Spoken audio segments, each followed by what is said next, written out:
Praise the Lord. मैं प्रभु को धन्यवाद देता हूँ इस सुंदर समय के लिए। आप सबसे इस YouTube के द्वारा मिलना मेरे लिए एक आशीष की बात है। हम सब मिलकर महान परमेश्वर को हाथ उठाकर महान परमेश्वर को धन्यवाद दें। इस सुबह के वक्त के लिए धन्यवाद, धन्यवाद, धन्यवाद, धन्यवाद, धन्यवाद, धन्यवाद। आपके बच्चों को प्रभु जी आपके हाथों में देते हैं, आपके वचन को आपके हाथों में देते हैं, आपकी महिमा के लिए धन्यवाद देते हैं। अनुग्रह कर राजा, आपके नाम की स्तुति हो। वचन से हमें सिखाइए ताकि हम सीख सकें और आप जैसे चाहते हैं वैसे हम जी सकें, चल सकें। यीशु के नाम में मांगते हैं, आमीन। आइए, और मैंने जैसे 5 टॉपिक्स में मनन करने के विषय 5 विषय में मैंने आपको सिखाता आ रहा हूँ। उसमें 4 चीज़ें तो मैंने बता चुका हूँ, 4 मनन करने के विषय के बारे में, और एक अच्छे टीचिंग मैंने दे चुका हूँ। आज आखिरी उसमें है, और इसमें भी मैं जितना फिनिश कर पाऊँगा मुझे मालूम नहीं है, अगर वो तो उसको कंटिन्यू करेंगे। पहले से मैं बता रहा हूँ इस चीज़ को, तो इसको फिर मैं आज इस वचन से मैं आज आगे बढ़ना चाहता हूँ। मैं इससे पहले क्या मैंने प्रचार किया है वो उसको भी आपको मैं याद करा के फिर उसके बाद में इसमें आना जरूरी है। पहली चीज़ तो मैंने बताया था कि तुम कहाँ रह रहे हो। फिर दूसरी बातें मैंने कहा तुम कहाँ जा रहे हो, और तीसरी बातें मैंने कहा तुम क्या कर रहे हो। उसके बाद तुम कहाँ दौड़ रहे हो या भाग रहे हो, और उसके बाद आज है कि आप कहाँ से आ रहे हो, तुम कहाँ से आ रहे हो। ये बहुत एक है मनन करने के विषय का अच्छे विषय हैं। लेकिन आप ये सोच सकते हैं कि ये कौन सा टॉपिक है, कहाँ रह रहे हो और कहाँ जा रहे हो और क्या कर रहे हो, और तो कहाँ तुम दौड़ रहे हो और भाग रहे हो, और आज अब तुम कहाँ से आ रहे हो। इसमें जितनी चीज़ें आपने सीखा है वो थोड़ा सुना है, इसको अध्ययन करके देखिएगा। हमारे प्रैक्टिकल जीवन में, लाइफ में हम क्या कर रहे हैं, हम कहाँ जा रहे हैं, हम कहाँ रह रहे हैं, और हम कहाँ दौड़ रहे हैं या भाग रहे हैं, और कहाँ से हम आ रहे हैं। ये सारी चीज़ें हमको पता चलेगा। ये वचन हमसे बातें करेगा। ओके, समय को वेस्ट नहीं करते हुए मैं वचन को आगे मैं बढ़ना चाहता हूँ। इसमें देखेंगे तुम कहाँ से आ रहे हो। पहला वचन आपको पढ़िए उत्पत्ति की किताब 16वां अध्याय 8वां वचन। हे सारे की दासी हाजिरा, तू कहाँ से आती और कहाँ को जाती है। उसने कहा, मैं अपनी स्वामिनी सारे के सामने से भाग आई हूँ। ओके, तन उसके बाद नीचे और पढ़ते जाइएगा। यहोवा के दूत ने उससे कहा, अपनी स्वामिनी के पास लौट जाओ। और 13वां वचन तक पढ़िए। और उसके वश में रह। और यहोवा के दूत ने उससे यह भी कहा, मैं तेरे वंश को बहुत बढ़ाऊंगा, यहाँ तक कि बहुतायत के कारण उसकी गणना न हो सकेगी। और यहोवा के दूत ने उससे कहा, देख तू गर्भवती है और पुत्र जनेगी, तू उसका नाम इश्माएल रखना, क्योंकि यहोवा ने तेरे दुख का हल सुन लिया है, और वह मनुष्य बनेले गधे के समान होगा। उसका हाथ सब के विरुद्ध उठेगा और सब के हाथ उसके विरुद्ध उठेंगे, और वह अपने सब भाई बंधुओं के मध्य में बसा रहेगा। तब उसने यहोवा का नाम जिसने उससे बातें की थी उता एलरोई रखकर कहा, क्या मैं यहाँ भी उसको जाते हुए देखने पाई, और देखने के बाद भी जीवित रही। ओके, थोड़ा ध्यान से सुनिए। अब्राहम के नाम के पहले नाम था अब्राम, और सारा का नाम साराई ऐसा था। आप 16वां अध्याय में, उत्पत्ति के 16वां अध्याय में आप देख सकते हैं। अब्राम को बच्चा नहीं था, पुत्र संतान नहीं था, दोनों बूढ़े हो गए थे। ऐसे समय पर बहुत दुखी थे। साराई अपने पति के निराशापन को देखकर वो कहने लगी कि एक दिन मैं भी देखते आ रहा हूँ कि अब मेरे पास संतान नहीं है, अब मुझको बच्चे जन्माने के लिए मेरे पास ताकत भी नहीं है, मैं बूढ़ी हो चुकी हूँ। लेकिन ये दोनों परमेश्वर के रास्ता पर चलने वाले, परमेश्वर के मार्ग में चलने वाले, भय मानने वाले एक व्यक्ति थे, दोनों जन थे। इसलिए परमेश्वर ने इनको वो जगह पर, अपने जगह पर से, दूर देश से निकाल कर परमेश्वर उनको कनान देश जाने के लिए कहा था। और ये रास्ता पर हैं समय। अब उस समय जो लोग जब आए इधर, आप जहाँ पर एक संभव हो रहा है, जब इसने देखने के बाद वो कह रहे थे कि मेरे दिमाग में एक आइडिया है, और देन मुझे पूछा था, आइडिया मैं बताना चाहती हूँ, आपको सुनेंगे? अब्राम से पूछा। अब्राम ने कहा था कि तुम बताओ। देखिए, मुझको तो अब बच्चा होना ही नहीं है। हम लोग मिस्र देश गए हुए थे। उस मिस्र देश से हाजरा एक और गुलामी लड़की को हम लेकर आए हैं। हमारे साथ ही रहती हैं, बहुत अच्छी एक वफादार एक लड़की है, और उसको देख लीजिएगा। और उसको आप क्या करने की, उसके द्वारा एक संतान क्या उत्पन्न कराई, और फिर उसको दूसरा एक उसके साथ रहिए, और उसके द्वारा एक संतान हो जाएगा तो एटलीस्ट हम लोग के ऊपर जो निमता है वो नहीं, वो तो चली जाएगी, एटलीस्ट आप खुश रहेंगे कहकर बड़े दिल से उन्होंने ये कहा। किसने कहा? साराई ने अपने पति अब्राम से कहा था। अब्राम मान लिया। फिर उसके बाद मानने के बाद आप 16वां पहला वचन से आप पढ़ के देखिए तो आपको जो पता चलेगा कि और साराई ने उसको लेकर उनके खातों में दे दिया है। फिर अब्राम अगर जब अब्राम और हाजरा के द्वारा, मतलब ये दूसरी पत्नी, कांकुबाइन कह सकते हैं, पत्नी बन गई थी, और इनके द्वारा क्या फिर ये गर्भवती हुई थी। अब्राहम के द्वारा इसमें ये गर्भवती हुई थी। और गर्भवती होने के बाद इनके अंदर ये कि पेट में बच्चा के जानने के बाद इतना खुश होकर अपने जो बड़ी बहन है सारा, अब्राहम के जो ओरिजिनल पत्नी है, उनको बहुत क्या है कि वो एक बहुत तुच्छ जानने लिया, तुच्छ जानने लगी। ये जहाँ पर ये प्रॉब्लम स्टार्ट हुआ, सारा ने देखा जब मेरे पास संतान नहीं था, इतना बड़ा एक महान व्यक्ति अब्राहम जिनसे परमेश्वर आमने सामने बातें करते थे, उनको, मेरे पति को, इनको मैंने वो दिया कि संतान उत्पन्न करने के लिए, और मैंने बड़े दिल से मैंने क्या कि उसको ग्रहण कर लिया है। लेकिन अब इसको उनके अब्राहम से इनको संतान होने के बाद, मतलब अब्राहम से उनके गर्भवती होने के बाद मुझे तुच्छ जान रही हैं कहकर बहुत दुखित हुए। दुखित होने के बाद फिर उसके बाद इनका स्वभाव भी बदल गया था साराई का। और 6वां वचन में अब देखिएगा, जब ये तुच्छ जानती थी, ये तो गुलाम थी, और 6वां वचन पढ़िएगा। अब्राहम ने सारे से कहा, देख तेरी दासी तेरे वश में है। देखिए वो दासी थी, हाँ पढ़िए। जैसा तुझे भला लगे वैसा ही उसके साथ कर। तब सारे उसको दुख देने लगी। देखिए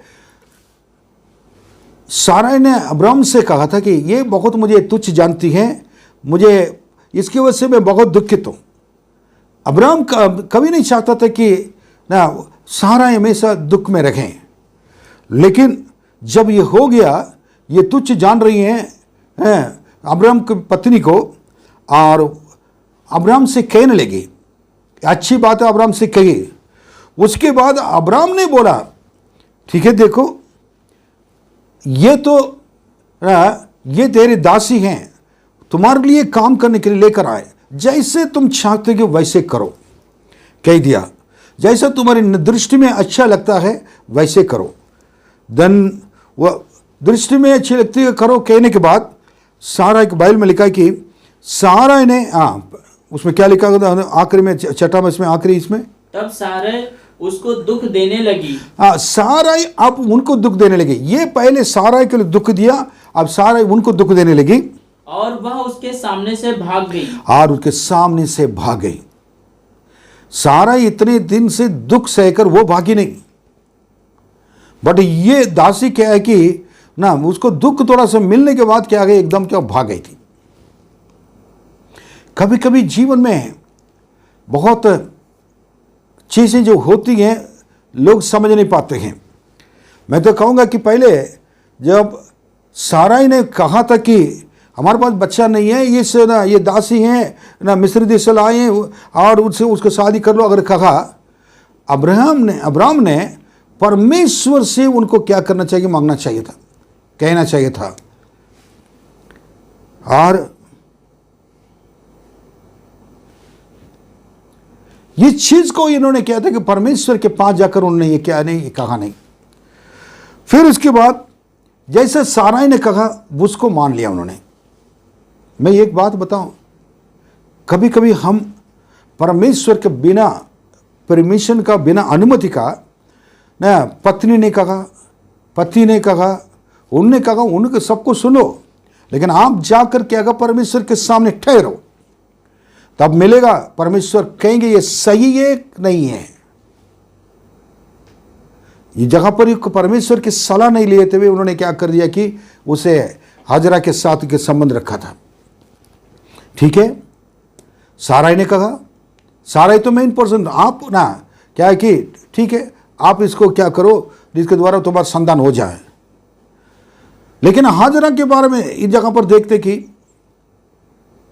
उनको भी तुच्छ नहीं जानना चाहिए था, जिसके नीचे काम करते हैं। एक मिस्र देश का एक स्त्री थी। ये हमारे जीवन में ये सब कुछ सीखने के लिए मिल रहा है। कुछ भी बात तो कोई भी कहता है, हम परमेश्वर के सामने जाकर रखकर कोई भी काम शुरू करने से पहले, चाहे विवाह हो, चाहे पढ़ाई हो, चाहे नौकरी हो, हर कोई भी चीज़ हो, इंटरव्यू हो, और कोई भी चीज़ें अगर हमारे सामने आते हैं, हम क्या करना चाहिए, परमेश्वर के सामने उसको रखकर प्रभु जी ये सही है नहीं है मांगना चाहिए। जो मिला, जिसने बताया उसने किया, तो मैंने देखा, ये किया वो किया, आखिर में न दुख के अलावा कुछ नहीं मिलने वाला। सारा को दुख के अलावा कुछ नहीं मिला। सारा क्या मन में सोच कर की। बड़े बड़े परमेश्वर के लोग भी ये गलती कर लेते हैं। बड़े बड़े अच्छे विश्वास से परमेश्वर के लोग जन भी ये गलतियां कर देते हैं। अब देखिए, जब उनके दुख मिल रहा है ना, हाजरा के द्वारा उसको बर्दाश्त नहीं कर पाए। फिर उसके बाद परमेश्वर का स्वभाव इस जगह पर दिखाई नहीं दिया है। उसको कठिन बातों से, कठिन चीजों से क्या है कि उसको छलाने लगी, दुख देने लगी। हम किसी को भी दुख देने के लिए पैदा नहीं हुए हैं। हमारे द्वारा अगर सुख मिल सकता है, हमारे द्वारा उनको मदद मिल सकता है, इससे बढ़कर कोई आशीष की बात नहीं है। लेकिन क्या हुआ था, एक गर्भवती महिला वो जहाँ पर से उसको बना, उसके कठिन दुख को ये बर्दाश्त नहीं कर पाई जो साराई के द्वारा मिला था, भाग गई थी। आप उसको समझ रहे होंगे। और बिल्कुल कभी कभी हमारे खराब स्वभाव की वजह से हमारे साथ रहने वाले कभी भाग भी सकते हैं। अगर परमेश्वर के द्वारा मिला हुए लोग तो नहीं भाग पाएंगे, ये तो बात ही है। लेकिन हमारे खराब स्वभाव के द्वारा कोई अगर ये होता है, वो ठीक नहीं है। चली गई थी। लेकिन 7वां वचन में जब भाग रही थी, उस समय परमेश्वर के स्वर्गदूत इंटरवीन किया, बीच में आ गया था।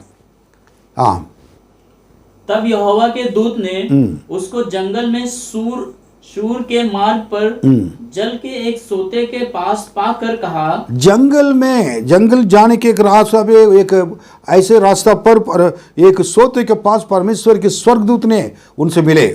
हाँ, हे सारे की दासी हाजिरा, तू कहाँ से आती अब देखिए अब ये और कहाँ को जाती है? हाँ, उसने कहा, मैं अपनी स्वामिनी सारे के सामने से भाग आई हूँ। देखिए वो कह रहे कि स्वर्गदूत तो कहाँ आ रहे हो, कहाँ भाग रहे हो, कहाँ से दौड़ के आ रहे हो। और वो कह रहे कि मैं अपने सारा मालिकिन के सामने से भाग कर आ रही हूँ। देखिए एक दुख की बात है। अगर दुख, कष्ट, परेशानियां आपके जीवन में अगर होती हैं, कई लोग आपके जीवन में कष्ट दे सकते हैं, कष्ट दिए होंगे, ऐसा दुख आपके जीवन के अंदर आ गया होगा। और कई लोग आपके विरोध बोले होंगे, कई लोग आपको अच्छा कहने वाले लोग हैं, आप खराब कहते होंगे, खराब कहने वाले को अच्छे भी कहते होंगे। आपके साथ क्या है कि लोग अच्छे व्यवहार करने की जगह पर आपका गलत व्यवहार किए होंगे, लेकिन जिसकी वजह से आप उनको छोड़कर भाग कर क्या गए, निकलने के लिए कोशिश किए हैं। मैं कहना चाहता हूं, प्रभु आज आपके पास अपने स्वर्गदूत को भेजेगा। गलत रास्ता पर ना चले, जंगल के मार्ग में ना चले। जंगल में पानी नहीं मिल सकता है, जंगल में सुरक्षा नहीं है, रेगिस्तान में सूखा सूखा है। जहां आपने परमेश्वर ने जगह रखा था वो कठिन समझकर अगर उधर से भागेंगे तो जिस मार्ग में आप आगे चलेंगे, दौड़कर भागकर जाएंगे, वो जगह पर इससे भी खराब चीज मिल सकती है, आपके जान भी जा सकती हैं। तब समझेंगे इससे तो अच्छा है सारा ही में, उनके अंदर जो भी कहते हो मान कर रहेगा तो अच्छा होता है। अब मैं निकल कर आ गया हूं, अब मेरे लिए क्या है कि इतना कष्ट सहना पड़ रहा है। जंगल के मार्ग में कोई सहारा नहीं, कोई सुरक्षा नहीं, खाने पीने की व्यवस्था नहीं, रात दिन का कोई सुरक्षा भी नहीं है। बहुत बड़ी बात हो गई। लेकिन ये किसकी संतान थी? बात क्यों स्वर्गदूत को क्यों आए? स्वर्गदूत आने के कारण वो अब्राहम के संतान थे। अब्राहम का परमेश्वर, वो अब्राहम की वजह से उनके संतान, और वो गर्भवती उनके पेट में बच्चा होने की वजह से अब्राहम का था, परमेश्वर हाजरा के ऊपर दया किया है। आपके ऊपर परमेश्वर दया करने का कारण आपके पिता, आपके जो लोग हैं ना, आपका परिवार लोग हैं, परमेश्वर के लोग हैं आपके लिए, उनकी वजह से क्या है कि आपको परमेश्वर आज भी सुरक्षा दे रहे हैं। अब्राहम का परमेश्वर, इसहाक का परमेश्वर, याकूब का परमेश्वर, और दाऊद ने कहा था वही चीज है। मेरे पिता के लोग परमेश्वर उनसे बातें करते रहते थे, इसलिए प्रभु ने मुझे, मैं गलत रास्ता पर भागने के बाद भी, और परमेश्वर इस एकांत जगह पर अपने स्वर्गदूत को भेजकर, और मेरे पिता से प्रेम करने वाला परमेश्वर, उनसे बात करने वाला परमेश्वर मुझसे भी बात करता है, बात किया है। पहले हाजिरा से पहले बात किया, वो बात ही नहीं थी। जब आए थे ना मिस्र देश से काम करते थे, उस समय कोई परमेश्वर ने बातें नहीं किया। लेकिन अब्राहम के संतान उनके पेट में जब आ गया है, परमेश्वर, अब्राहम का परमेश्वर उनसे बात करता है, उनके संतान जो भी उनके लोग से भी बातें करता है। अब्राहम के द्वारे बस से सारा इसको हाजरा से परमेश्वर ने बातें किया है। अगर हम परमेश्वर से बातें करने वाले अगर होंगे, परमेश्वर हमारे बच्चे से भी बातें करेंगे, हमारे संतान से भी परमेश्वर बातें करेंगे। मैं प्रभु को धन्यवाद देता हूं। उसके बाद परमेश्वर ने एक बात बताया, जो कुछ वो कर रही थी, कहां से तुम भाग आ रहे हो? हम सारा से मेरे ना मालिकिन से मैं बाहर भाग आ रही हूं। सच बोली। सबसे बड़ी बात है, परमेश्वर के सामने झूठ बोलना नहीं चाहते थे हम परमेश्वर के सामने हमारी स्थिति को बताना जरूरी है। कहाँ से आ रहे मतलब, और कई बातों को छिपाकर एक दो बातों को बताना परमेश्वर पसंद नहीं करेंगे। ऐसे लोग से परमेश्वर बातें नहीं करते हैं। आपकी स्थिति को जो आपने करके आया है अगर बताएंगे तो परमेश्वर क्या करेगा, आपसे प्रेम करेगा, मदद भी करेगा। तब ये कहने के बाद कुछ भी परमेश्वर एक वर्ड नहीं कहा, स्वर्गदूत ने कहा। 8वां वचन थोड़ा इंटरेस्टिंग है, पढ़िए। हे सारे की दासी हाजिरा, हे सारे की दासी हाजरा, तू कहाँ से आती और कहाँ को जाती तुम है? कहाँ से आते कहाँ से जा रही हैं? उसने कहा, मैं अपनी स्वामिनी सारे के सामने से भाग आई हूँ। देखिए ये तो बोला मैंने भी है। और देखिए 9वां वचन पढ़िए। यहोवा के दूत ने उससे कहा, हाँ, अपनी स्वामिनी के पास लौट जा और उसके वश में रह। परमेश्वर का स्वर्गदूत ने कहा कि देखो तुम उनसे अगर भागोगे बहुत कठिन, इससे भी खतरनाक चीज तुम्हारे सामने आ जाएगी, बच नहीं पाओगे, क्योंकि तुमने गलती किया। तुम्हारे मालिक ने तुमको सिखाने के लिए दुख दिया है। जब हम गलती करते हैं, हमने गलतियों को महसूस करने के लिए परमेश्वर हमको ताड़ना देता है, दुख देता है, अनुशासित करने के लिए हमें क्या करता है और मारता भी है। उसको देखकर परमेश्वर के नजदीक रहने की वजह से अगर भागेंगे तो इससे भी खतरनाक चीज, भागकर कोई सुरक्षा नहीं होगी। क्यों? सारा ने क्या उसको दुख दिया होगा, मैं सोच रहा हूं, ताकि इनको अपनी गलतियों को क्या मैं एहसास करने के लिए, महसूस करने के लिए उन्होंने दुख दिया था। वो भी परमेश्वर को जानती थी। ऐसे बहुत कठिन ना दुख देने वाली एक स्त्री नहीं थी, लेकिन इन्होंने अपने गलतियों को मानने के लिए तैयार नहीं था।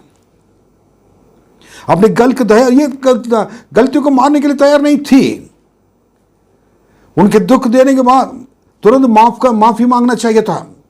सारे के बाद जाकर मैंने गलती कर लिया, ऐसे आपको तुच्छ नहीं जानना चाहिए, मुझे क्षमा कीजिए। मान के इतने समय तक मैंने इतने साल तक आपके साथ वफादार से सेवा करती आई, लेकिन आज एक आशीष मिलने की वजह से आपको तुच्छ जान लिया, मुझे क्षमा कीजिए कहना चाहिए था। उसकी जगह पर भागने लगे। लेकिन परमेश्वर आपसे प्रेम करने की वजह से अजरा से प्रेम करने की वजह से बीच में आए, और नहीं तो परमेश्वर आने की कोई भी चांस नहीं था। अगर प्रभु हमारे पास नहीं आते तो हमारे लिए कोई सुरक्षा नहीं है। वो जंगल के मार्ग में आगे चलकर देखकर उन्होंने क्या किया कि तुरंत क्या कि स्वर्गदूत ने कहा, तुम वापस चले जाओ, आप जाकर अपने मालिकन के नीचे क्या करो, दबे रहो, हाथों के नीचे दबे रहो। वो जो कर रही है सही है, तुम अपनी गलतियों को मानने के लिए तैयार नहीं है, जिसकी वजह से तुम्हारे साथ सब कुछ हो रहा है। कई लोग को कई बार परमेश्वर ने ताड़ना देने के बावजूद भी अपनी गलतियों को मानने के लिए तैयार नहीं है, पास्टर के विरोध बोलते हैं। कई बार कलीसिया में लोग परमेश्वर को उनको आने वाले लोग के लिए परमेश्वर बताते हैं, बेटा बेटी तुम ये गलती किया होगा, तुमने ये किया होगा, तुमने ये किया होगा, तुमने वो किया होगा, लेकिन उस मानने के लिए तैयार नहीं है। उसको छुपा छुपा कर क्या है कि ना दूसरों के बता कर क्या करेंगे, वो भागने के लिए कोशिश करते हैं। अगर परमेश्वर ने आपको ऐसे छोड़ दिया हो तो आप कहां जाकर पहुंच जाते हैं। वो मरती है हाजरा, उसका बच्चा भी मर जाता है। परमेश्वर के स्वर्गदूत ने सही बात का, तुम जाकर क्या करो। कलीसिया में भी आत्मिक पिता परमेश्वर है, पास्टर हैं, वो भी ताड़ना देंगे। अगर गलत करते तो बताएंगे, डांटेंगे, क्योंकि आपसे प्रेम करने की वजह से आपको डांटेंगे, दुख देंगे, ताकि आप समझ सके, जान सके, महसूस कर सके और गलतियों से आप क्या सुधर सके। लेकिन अगर उसको मानने के लिए तैयार नहीं है, प्रभु क्या करते हैं, छोड़ भी सकते हैं। कई लोगों ने गलतियों को नहीं मानने की वजह से परमेश्वर ने छोड़ दिया। आज भी उनका नाम, ये चीज कोई वो नाम निशान मुझको दिखाई नहीं देता है। मैं आपको ये बताना चाहता हूं, जो व्यक्ति परमेश्वर के लोगों के अपने ऊपर जो परमेश्वर ने रखा हो तो चलाते गए मालिक के नीचे अपने दबे रहते हैं, अपने पास्टर के नीचे दबे रहते हैं, परमेश्वर के हाथों के नीचे दबे रहते हैं, जो परमेश्वर के ना लोग आपको एडवाइस करते हैं, सलाह देते हैं, उनकी बातों को सुनते हैं, वो धन्य हैं, वो सुरक्षित महसूस करेंगे, सुरक्षित रहेंगे, सुरक्षा महसूस करेंगे। उनके साथ परमेश्वर के हाथ हमेशा रहेगा, परमेश्वर उनसे बातें करेगा। हाजरा जी बात करेंगे, परमेश्वर बात करने के लिए, पर ये क्या योग्य थे उनके अंदर? योग्य कुछ भी नहीं था। परमेश्वर क्यों बात करना है? लेकिन परमेश्वर बड़े भक्ति से भी बात करता है, अब्राहम से भी। एक दासी ना, वो कुछ भी नहीं जानती हैं, मिस्री देश के थे, उनसे भी बात कर सकता है। परमेश्वर किसी से भी बात कर सकता है। तो उसके बाद और तब ये परमेश्वर, तुम जाकर हो, मैं तुम्हारे लिए आशीष दूं। अगर तुम अपने मालिकिन के हाथों के नीचे दबे रहोगे, मैं तुम्हारे लिए संतान दूंगा, उस बच्चे को बढ़ने दूंगा, तुम्हारे गर्भ में आशीष दूंगा। नहीं की। उसके बाद तुमने गलत काम किया है, तुम वापस चले जाओ, नीचे दबे रहो कहा। वो गई। उसके बाद लिखा है, बिल्कुल उसका बच्चा हुआ था और उसका नाम इस्माइल नाम रखा था। और उसके बाद उन्होंने क्या कि हाजरा को उस बच्चे के द्वारा आशीष दिया है। लेकिन परमेश्वर ने अब्राहम को क्या कहा था मालूम है? अब्राहम को 17वां अध्याय पहला वचन में थोड़ा पढ़ के देखिएगा, ब्यूटीफुल वर्ड्स है। जब अब्राहम 99 वर्ष का हो गया, तब यहोवा ने उसको दर्शन देकर कहा, मैं सर्वशक्तिमान ईश्वर हूँ। मैं सर्वशक्तिमान ईश्वर हूँ। परमेश्वर ने अब्राहम को दर्शन दिया, मेरी उपस्थिति में चल और सिद्ध होता जा। बस इतना है, मेरे उपस्थिति में चल और सिद्ध तुम होता जा। एक है, आपको हमको परमेश्वर बताने हैं कि हमको सिद्ध होते जाना है, परमेश्वर के सामने उत्तम हृदय से चलना है। हाजरा की तरह परमेश्वर के सवाल पूछने का नाम न रखे, तुम कहाँ से भाग के आ रहे हो? कितनी बेइज्जती की बात है, कितना दुख की बात है। परमेश्वर आपसे हमसे बात करना तो ये बात नहीं करना चाहिए, तुम क्या है कि मैं सर्वशक्तिमान परमेश्वर हूँ, तुम मेरे सामने तुम क्या करें, उत्तम हृदय से चलो, सिद्ध हो जाओ, और तुम मेरे ना मित्र हो, मेरे बेटे हो, मेरे सेवक हो। परमेश्वर इसी तरह हमसे बात करना चाहिए था। सारा का होता उसमें क्या है, हाजरा को तुम जाओ वापस अपने मालिक के नीचे क्या कर दबे रहो। ये अच्छी बात है। प्रभु आपके हमारे बीच के हमेशा हर बातों को समझ जानते हैं। आप कलीसिया में कैसे रहना चाहिए, कैसे आपके परिवार में आपके बच्चों को आप चाहते हैं कि माँ बाप के बातों को सुने, वैसे कलीसिया का परिवार हैं, पास्टर चाहते हैं बच्चे परमेश्वर के वचन को सुने, उसमें बढ़े, परमेश्वर के आशीषों को प्राप्त करें। प्रभु आपसे प्रेम करता है। हाजरा तुम कहाँ से आ रहे? तुम कह रहे कि मुझे चलाने वाले इतने साल से मुझको खाना दिया, कपड़ा दिया, मुझे अच्छी तरह रखा अपने घर पे, कोई भी कमी होने नहीं दिया, ऐसे मालिक उनको तुच्छ जानकर मैं क्या भाग के आ रही हूँ।